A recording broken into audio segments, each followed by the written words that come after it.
The most recent Gallup poll shows the president's approval rating is at 40%. And that's 21 points lower than past presidents' average at this point in time. In the second installment of our series, We the People, we go beyond the polls to explore Americans' hopes and their fears under a Trump administration.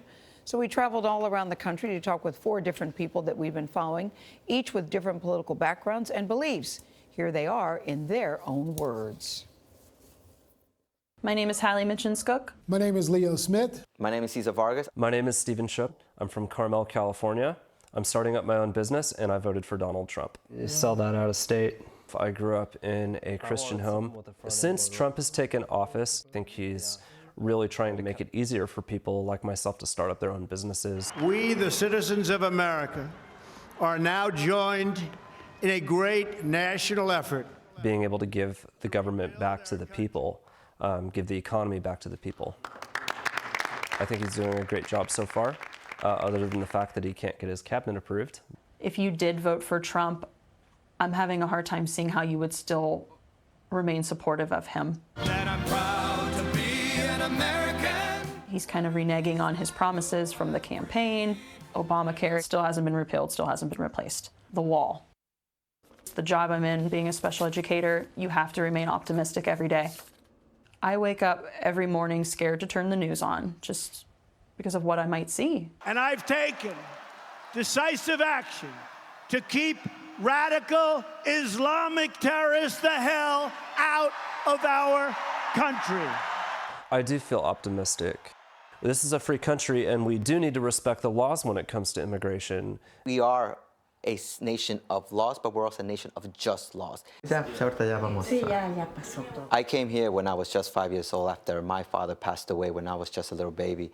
And my mother, like any loving mother, took the brave decision to give me a better life. We crossed the border in the middle of the darkness at night. And because of the hard work of my mother, I was able to become the first undocumented attorney to openly apply and be admitted in the great state of New York.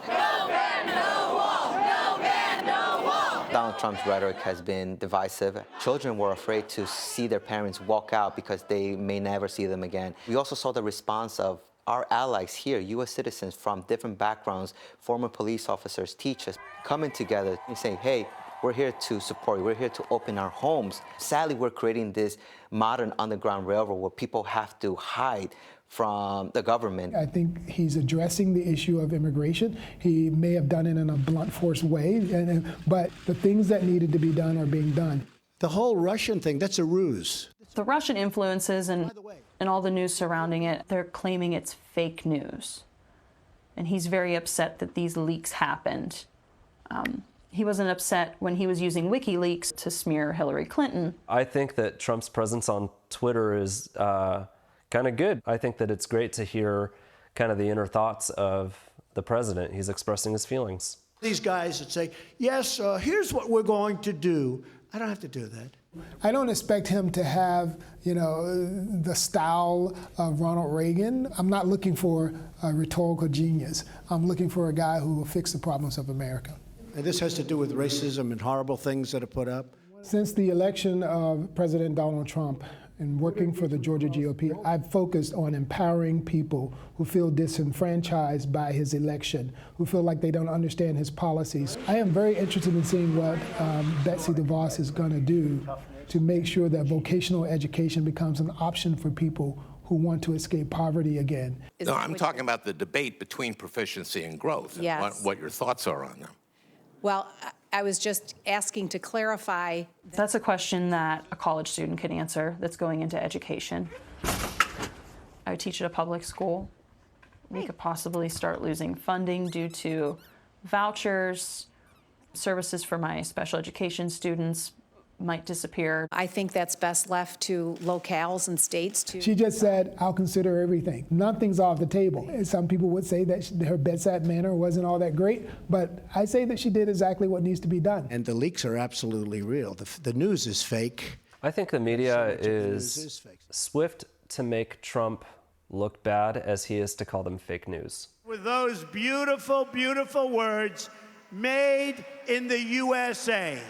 I mean, with all the racism and all the I feel like we're living back in like the 50s. Bring it on! I'm afraid about riots and fights in the streets, that if America doesn't come together in a way of unifying, not listening to all the grenades that are thrown in the room, the people who want to incite, the people who want to emotionally manipulate.